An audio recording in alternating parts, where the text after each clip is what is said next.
Well, congrats, Ben. Tough battle out there. How did you manage to get the win under your belt?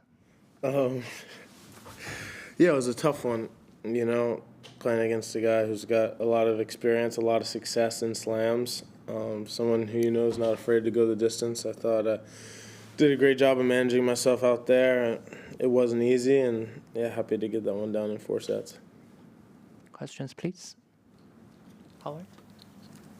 Can I ask you to explain what you mean by managing yourself? Yeah, when you're on a roll like that, 2 sets to love, pretty clinical by 1 break in the first and 2 breaks in the second. To go through a 3rd set, not get broken, and then still lose the set in a tiebreaker is not easy. Felt like he gained a lot of momentum. I thought he played a pretty flawless 3rd set. Was doing a lot of things really, really well into deep in the 4th as well. So that momentum is sometimes tough to manage, tough to deal with when a guy gets on a roll like that. You see 2 sets to love, 2 sets to 1, 2 sets all. You're in a dogfight in the 5th, and I was just happy with the way I executed late in the 4th to put it away. Go for it. Does having so many American men playing well take a bit of pressure off of you, and do you keep up with how your countrymen are performing here at the AO? No, I wouldn't say it takes pressure off. Everyone's playing for themselves here. I think there's a healthy competition between us. I obviously love to see those guys do well, and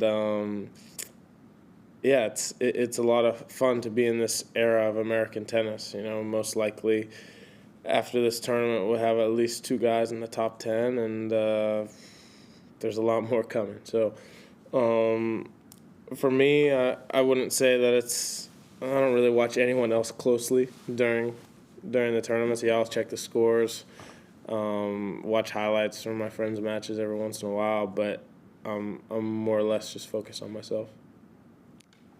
What did you learn today? That's a funny question. What did I learn today?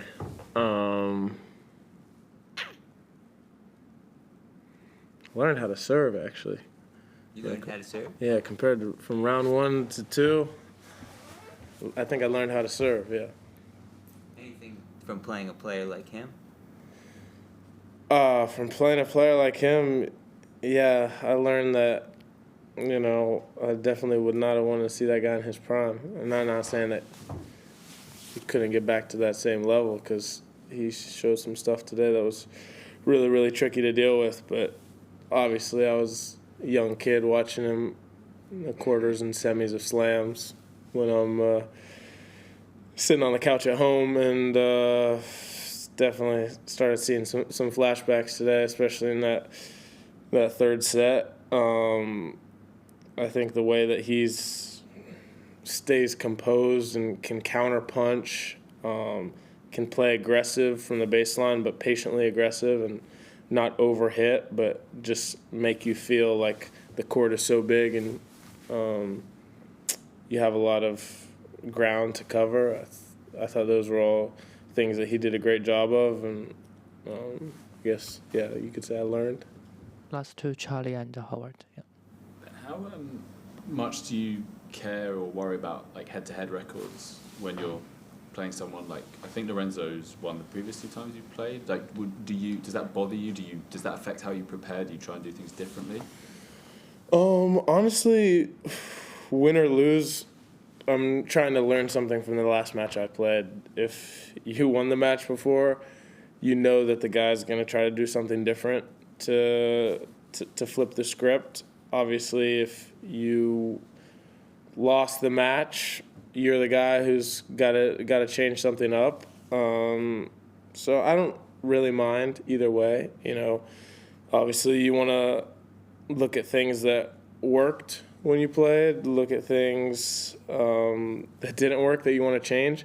I think also for me, being in a Grand Slam is a different game.